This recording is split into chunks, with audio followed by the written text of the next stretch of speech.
You wanted the best. You've got the best podcast. The hottest podcast in the world.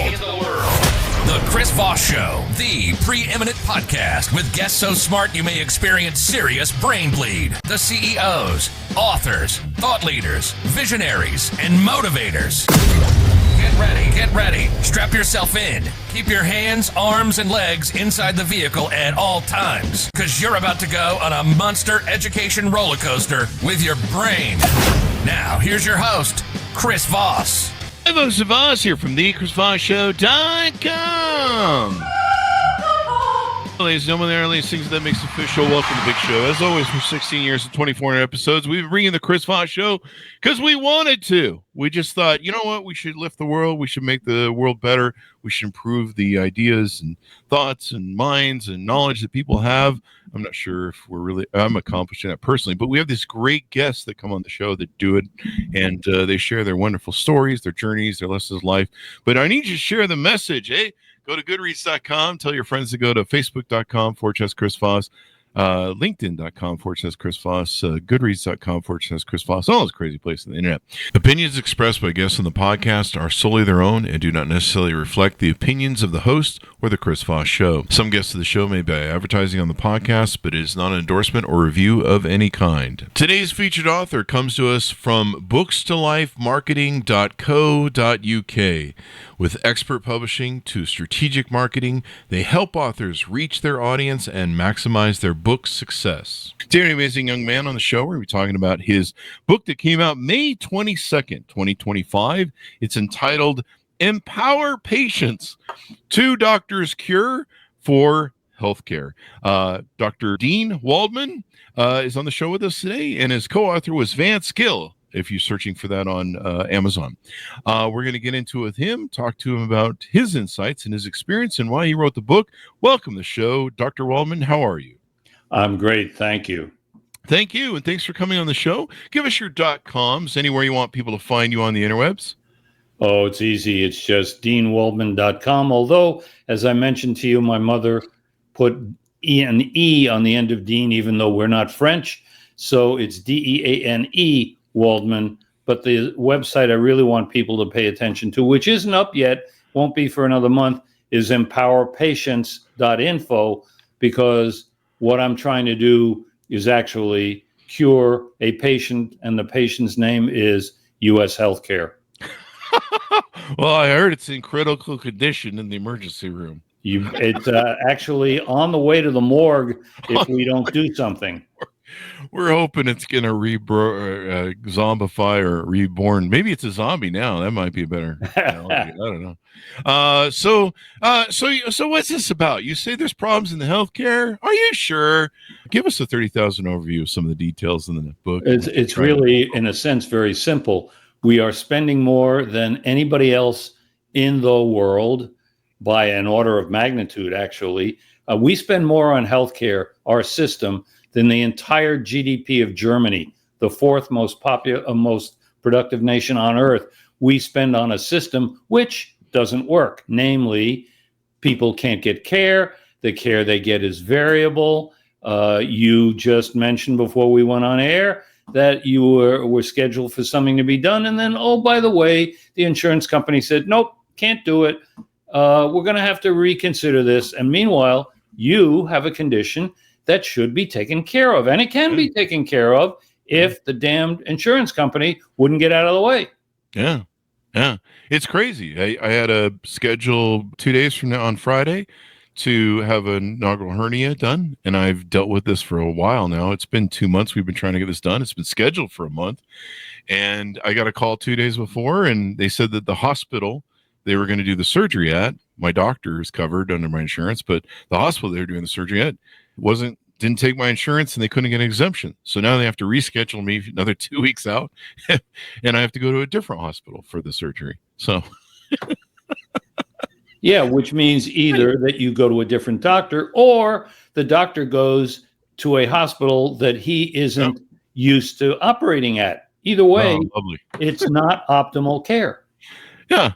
I just find it insane. So your book is how to empower patients, how to advocate for yourself, I believe. Is that a good? No, it's much bigger than that, if I may. It is not how to advocate for yourself. It is that the only way the healthcare system is going to work is if we, the patients, I like to call us, namely all Americans, we the people, I like to call it we the patients, because I don't care what your skin color is or what your political affiliation is.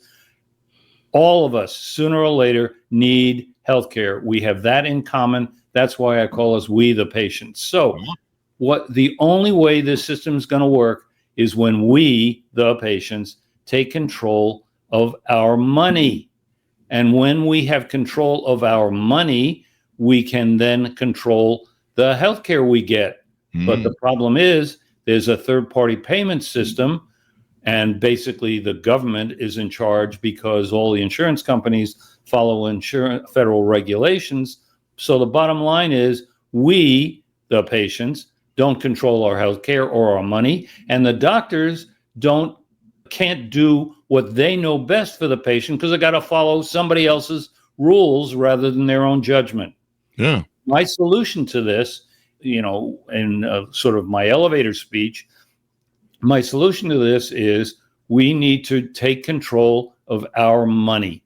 And it is actually a fairly easy way to do that. And I will tell you right now, the way to do that is to stop employer-supported so-called health benefits or health insurance and give that money, which last year for each American, 157 million Americans, was $28,965. So we say, that is Dr. Ginn and I, he's an economist, I'm obviously a medical doctor. We say, hey, why don't we just give that money instead of to the insurance company, we give that money to the employees. So Chris Voss, who I assume works for whoever you work for, gives you that 28,000 or whatever it is that they're now transferring, and you can go shop for your care, shop for your own insurance, and suddenly, now here's the key, suddenly half of all healthcare spending does not go to care. It goes to regulations and insurance process and so forth. So if we controlled our money, we wouldn't have to pay $2.4 trillion of healthcare spending that produces no care. Yeah. Yeah. How do we make that work? Is that something that has to be legislated? It's actually, again, this is fairly simple. It's we've been writing, Dr. Ginn and I have been writing about this for a while, and people are starting to pick up on it. Let me explain. It's really kind of simple. 1942, right after Pearl Harbor, we are at war, obviously, a declaration of war on December 7th. Well, it's actually December 8th. But anyway, we're at war. We now are in a wartime economy, and the only way we can do what we need to do to actually win the war is to control the economy. So Congress passed wage freezes and price freezes so that wages couldn't go up, prices would remain stable, and the government could control, which they needed to do during war, control the economy, supply and demand. Now, after the war is over, all of those wage and price freezes were repealed except one. And the one that was not repealed was the advantage that an employer gets, the tax advantage, by, quote, giving you, paying for health insurance. But those are really wages that you earn. It's just that you don't see them in your paycheck. Yeah. So all we need to do is say, okay, let's transfer the tax advantage of employer-supported health insurance to the employee and give them the money. Yeah. That's it. Yeah. Now, if you did that, would we have to put in a special trust? I mean, yes. Now, would we have to make sure they don't go spend it on rims or Target? You're good, Chris, because you're exactly right. Right now, the HSAs, and there are three different types of HSAs, and they're actually in the book, but I won't go into that because it's not worth your listeners' time. The bottom line is they all have rules, restrictions, use it or lose it, and a limit on how much you can put in, which is $8,000. And that's the maximum of a certain form of an HSA. We say, Dr. Ginn and I say, again in the book, okay, just eliminate all of them and pass a no-limit HSA. There's no limit on how much you can put in, like $28,965. You can put in more if you want to, if you have the money. There's no limit in time. You can roll it over to next year or the year after. You can use it for yourself or your child, or if you wanted to be a good Samaritan and your neighbor needed something, you can use it as long as you use it tax-free for medical expenses. That's a no-limit HSA. So the combination of transferring the money into 28 grand as an average, for some it's more, considerably more. If you make more, they pay more to the insurance companies. Anyway, put that money in a no-limit family HSA, and that's it.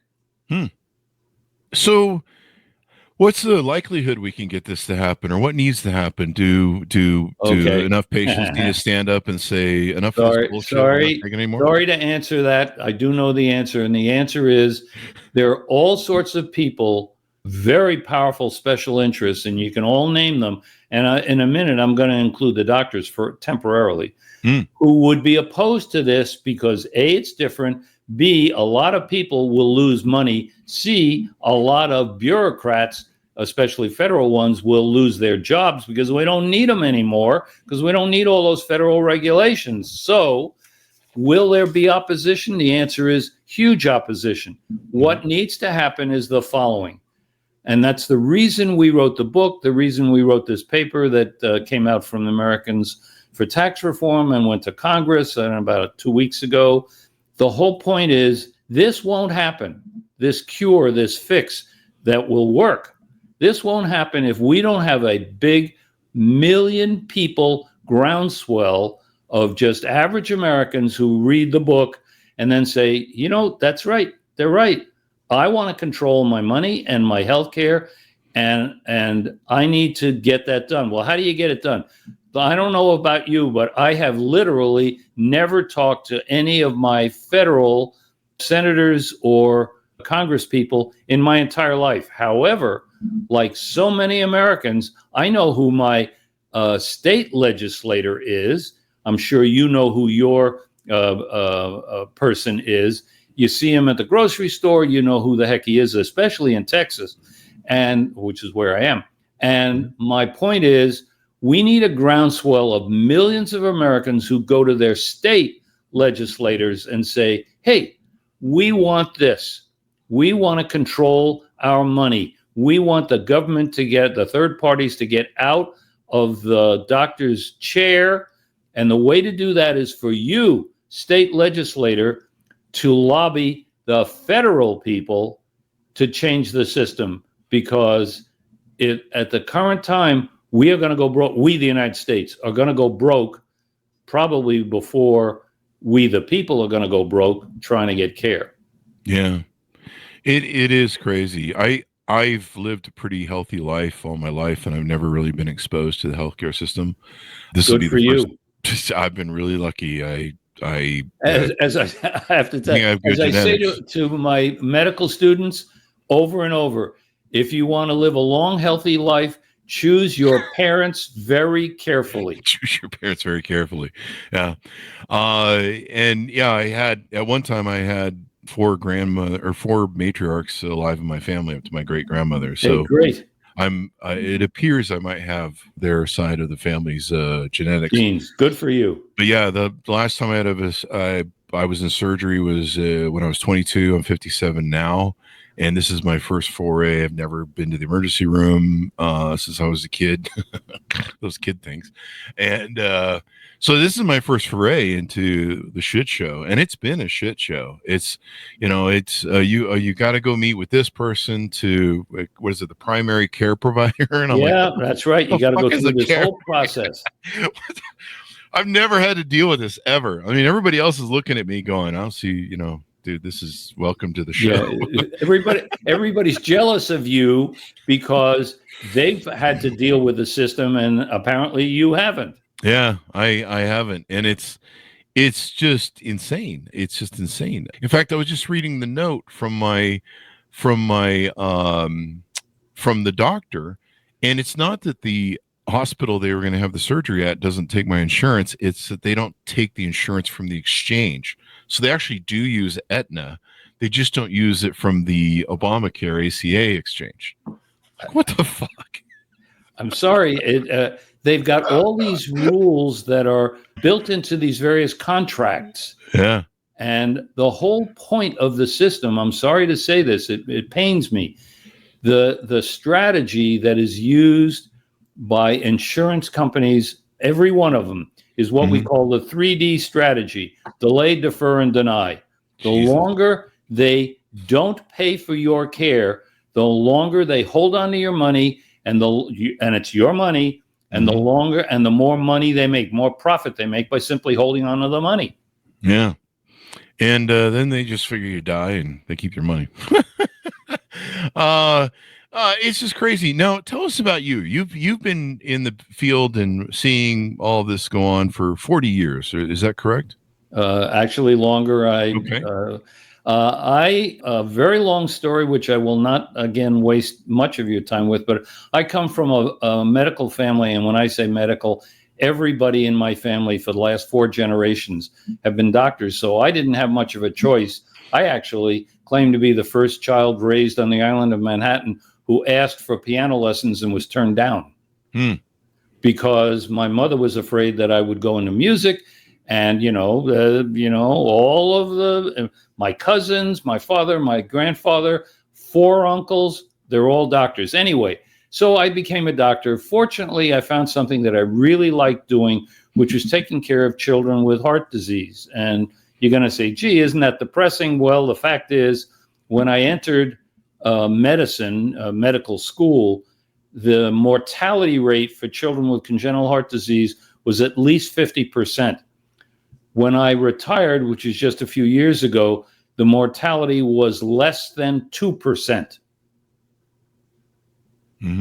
So my point is, we have made huge strides and have suddenly been able to fix things, which makes obviously the children better, but also gives us satisfaction. I mean, oncologists used to be the most depressed people in the world, right? Because they couldn't do anything about cancer. Now, they have treatments for childhood leukemia, we cure. Breast cancer, we essentially cure, and depending on the cell type, et cetera, et cetera. So my whole point is, we have made a huge amount of progress, which I have to say, people are going to have to pay for. When you get chemotherapy for, breast cancer, it's very expensive to make this stuff, to research this stuff, and to produce it. So is healthcare more expensive now than it was in my grandfather's day? Absolutely. Can we do more and save people? Again, absolutely. Yeah. And I was taking the 4 decades fighting the system off the description of the book, so I wasn't sure on your timeline there. And so you guys talk about empowering patients, and so basically patients have to say, from that network movie in the 70s, we're sick and tired of this and we're not going to take it anymore. Yeah, we're not going to take it anymore, right? You got to get up and go shout at their doctor or something. I don't know. Well, they're politicians. Don't shout at the doctor. The doctor is just as frustrated with the system as, quite frankly, as you are. I mean, we get into medicine, and I suppose I can get personal for a second because he asked me to.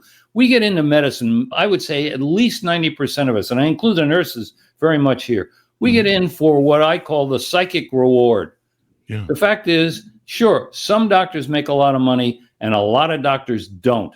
Why do we stay in medicine or go into medicine? Because of what I call the psychic reward.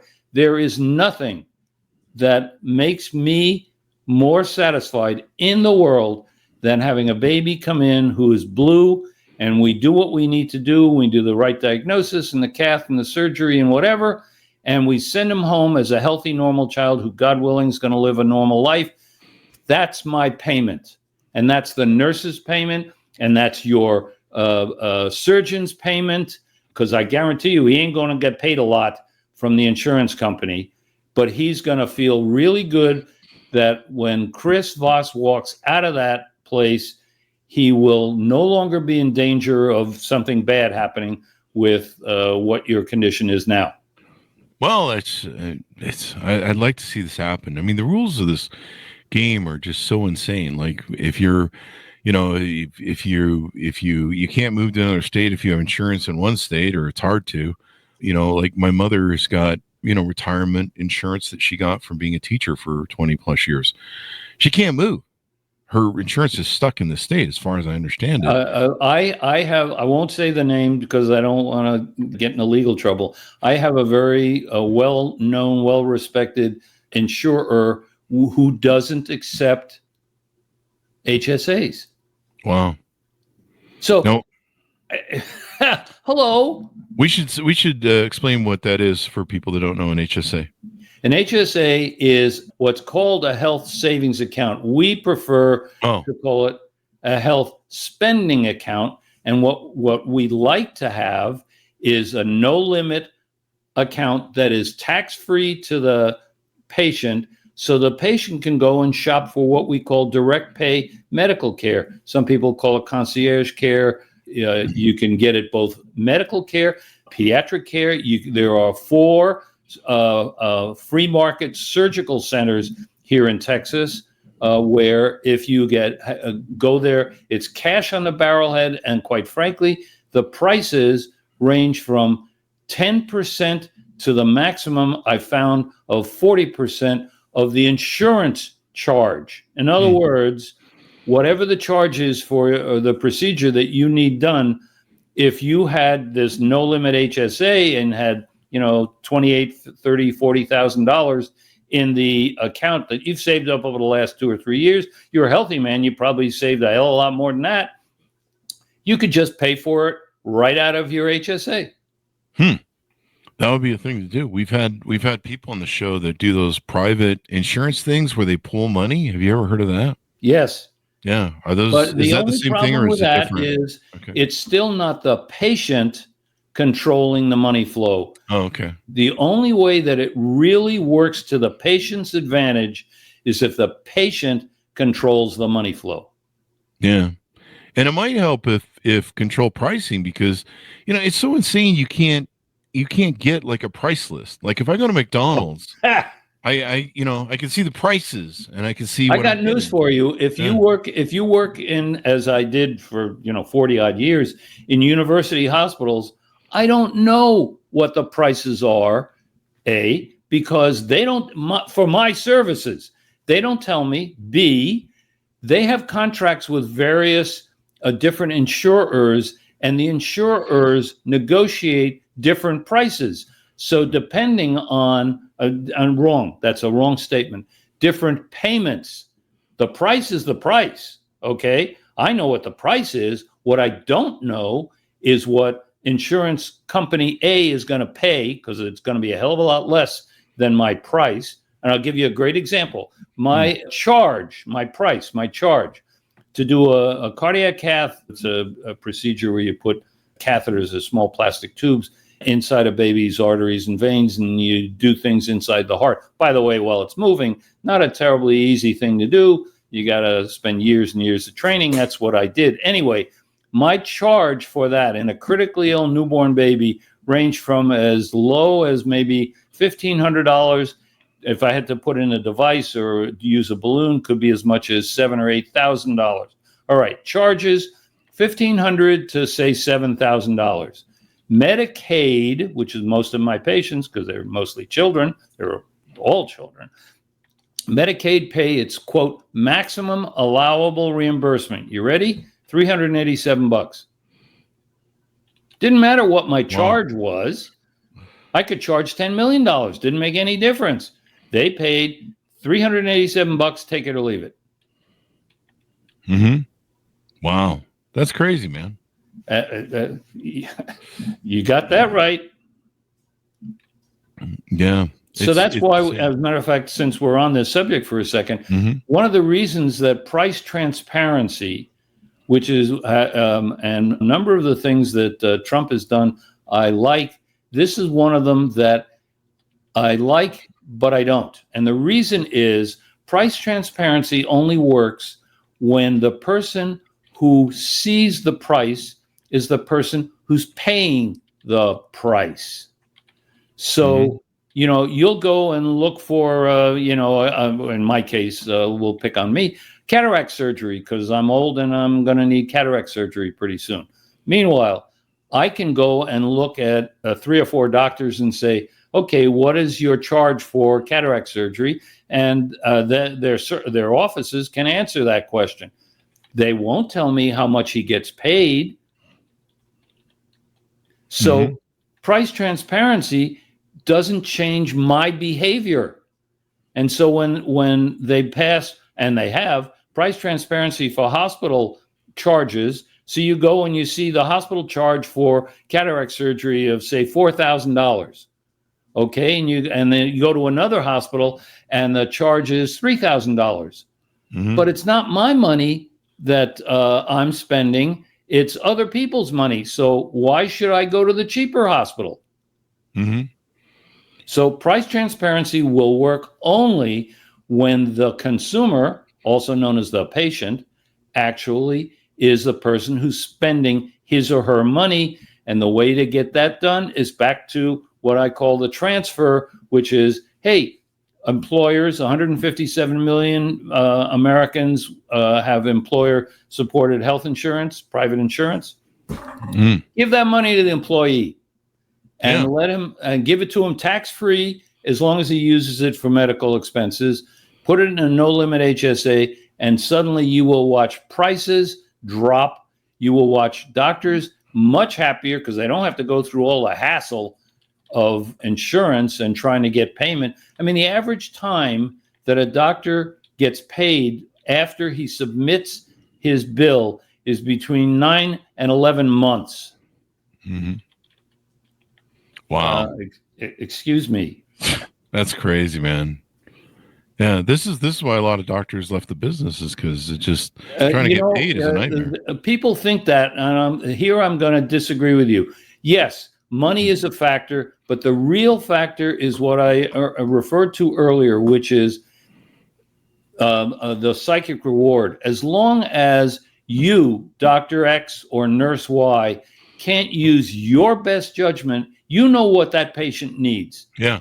Okay. But the pharmacy benefit manager says, nope, you want to give him drug X? Sorry, that's too expensive. You have to use drug Y. Well, wait a minute. I'm the doctor. I know what's best for the patient. And by the way, we tried drug Y 3 years ago and it didn't work in this patient. Sorry, doctor. That's the you have to use what they call fail first therapy, which means they tell you what drug you can give your patient, not your judgment. So if you're asking why so many doctors are leaving, why medical school applications are down, why there are something like 300,000 open nurse slots, maybe it's more than that, but it's in the hundreds of thousands. Nurse slots are unfilled. Why? Because people go into healthcare despite all the crap in the system because of the psychic reward. Well, when you can't get a psychic reward, when you have to follow somebody's rules, some bureaucrat's rules on how to take care of your patient, you don't get the psychic reward, then the hell with it. Yeah. Yeah. I mean, if it wasn't, I can't do surgeries and I can't deal with blood and guts and all that sort of stuff. So God bless the people that can, because if they're all like me, we'd be screwed.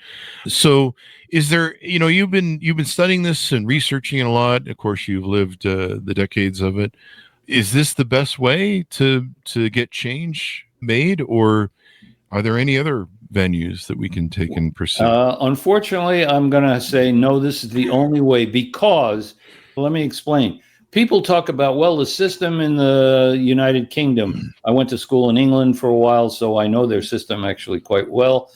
My second mother, I had two mothers. Mom was British, and I could tell you stories. Actually, there's a great story in the book about her and trying to get care through their National Health Service. Anyway, people talk about systems in Singapore or in France, in Germany, in the United Kingdom. The problem with all of them is that all of them are government control of the money. Now you're going to say, well, wait a minute, it's insurance companies. Yeah, it is insurance companies, except for the fact that they follow the rules, both in terms of payment as well as benefits that the feds establish. So in fact, even though the insurance company is the one that's giving you a hard time, they're getting away with it because of the insurance process rules that come down from Washington. So my answer when you said, well, is there some other way? Every other way that anybody's ever suggested involves government control of the money. And so that's why and by the way, this book was written by a medical doctor who I also happen to have an MBA. Matter of fact, I'll tell you why that's interesting. And a PhD economist who actually, he was the chief economist for the Office of Management and Budget. So he knows the federal system damned well. That's why he was so important as a co-author of this. I'll tell you one other thing, because you wanted to get personal for a minute, and it relates to this whole process. I was a chief of cardiology at the University of Chicago, a very prestigious place, this huge budget. I thought, this is great institution. They call themselves the Harvard of the Midwest.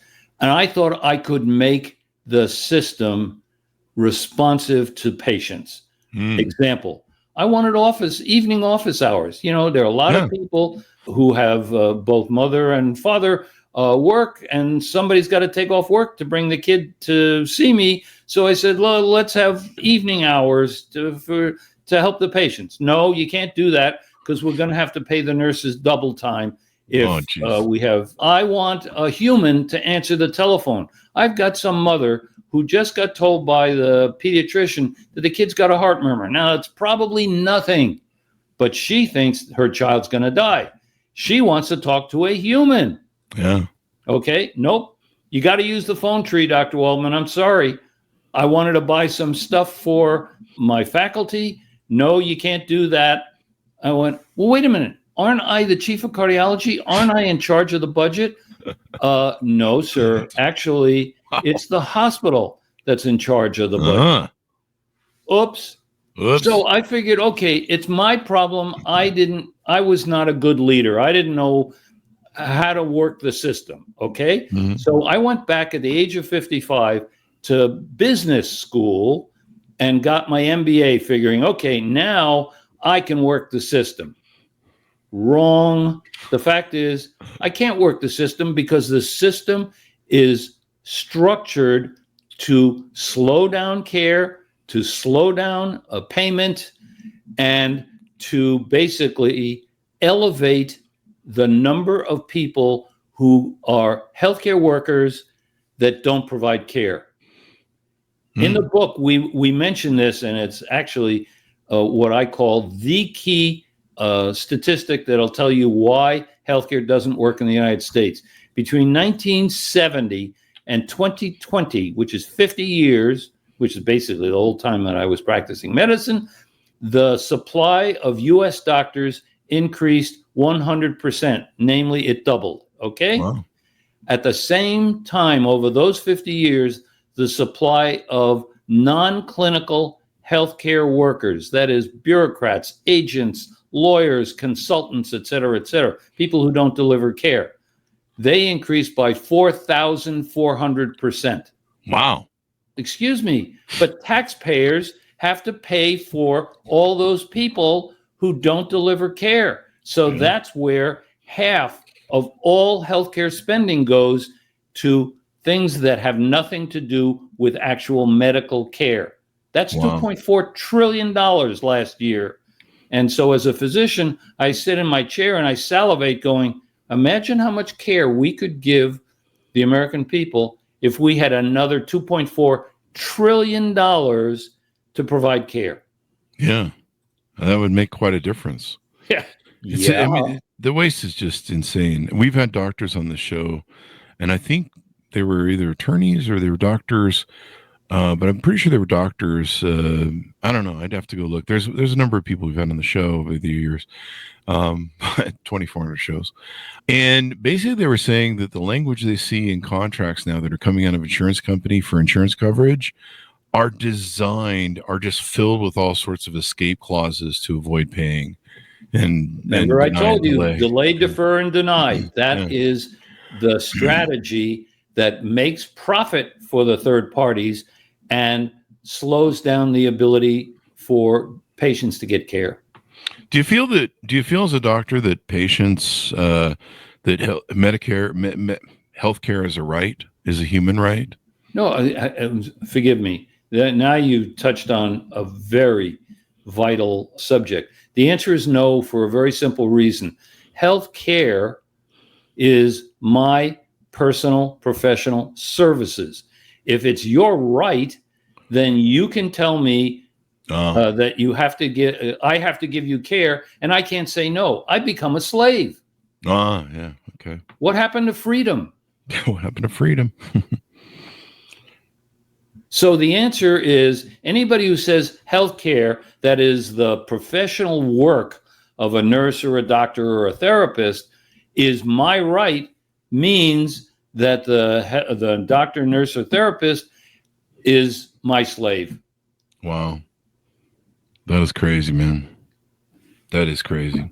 Welcome to 2025. And so we need as many people to read this book and become active in making sure that they don't, we take our pitchforks down to the politician's office and say, demand change, I guess, legislatively.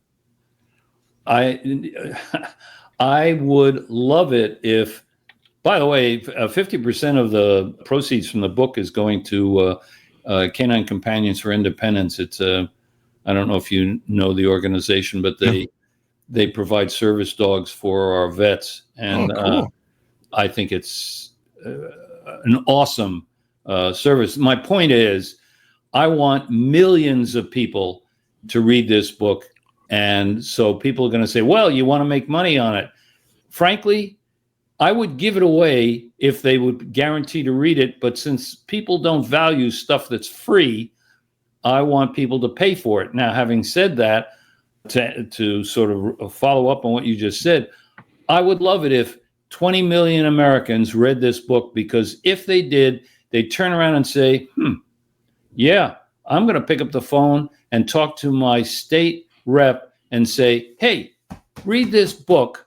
Mm-hmm. This is what I want for healthcare. I want to control my care. I want to control my money. And frankly, you do too. Mm-hmm. Yeah.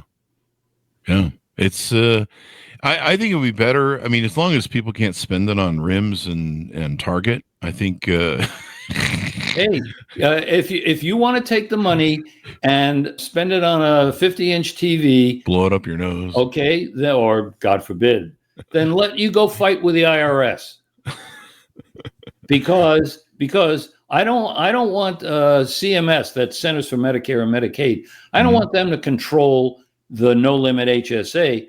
The only way it should be controlled, there shouldn't be medically allowable expenses.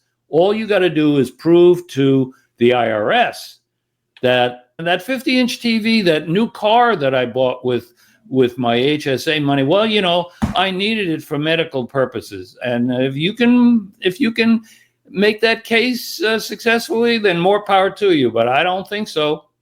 Yeah, it's crazy. So give people the final pitch out as we go out to order up your book and your .coms, wherever you want people to search for you on the internet.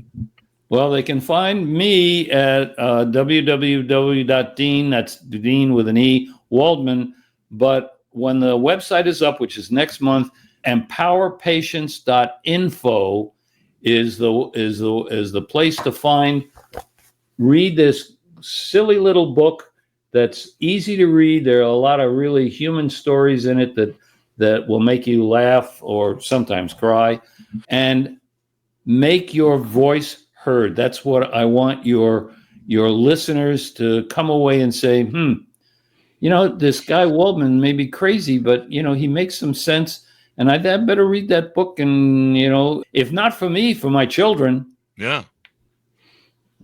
Yeah, definitely. This needs to change. It just keeps getting worse. Yep. And I know that there are issues with, amount of doctors coming into the system. There's evidently there's going to have a shortage of doctors and nurses if there aren't already. Oh no, there's a huge shortage now, and it's only going to get worse. Jesus, and that means the costs are going to go up, and it also means the wait times are going to go up. Wow, I picked the wrong time to get old. Jesus. Hey, you're healthy. Don't complain. I am healthy. The surgery I'm having is for a hernia that I self-induced by going to the gym to try and be healthier. And the irony is just exquisite. It's one thing if you have something. I shouldn't complain. I shouldn't complain. This is the first time in 35 years or something I'm going into the hospital, so I shouldn't complain. I've had no major events. I've lived a really great life, yeah, I shouldn't complain. But yeah, it's kind of interesting. Maybe we'll figure out a way to make this all work, and we'll raise our voices. There is a way to make it work, and this is it. Thank you very much, Dr. Waldman, for coming on the show. We really appreciate it.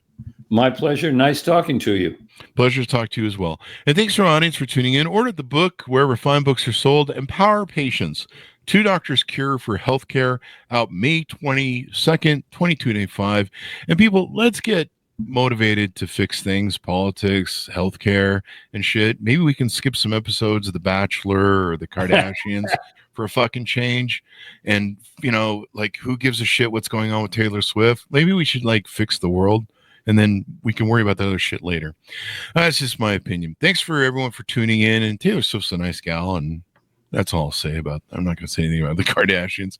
Anyway, go to goodreads.com/Chris Voss, LinkedIn.com/Chris Voss, Chris Voss on the TikTokity, and give a shit about the world you live in, people. Make a difference. Thanks for tuning in. Be good to each other. Stay safe. We'll see you next time. That should have us out. Great.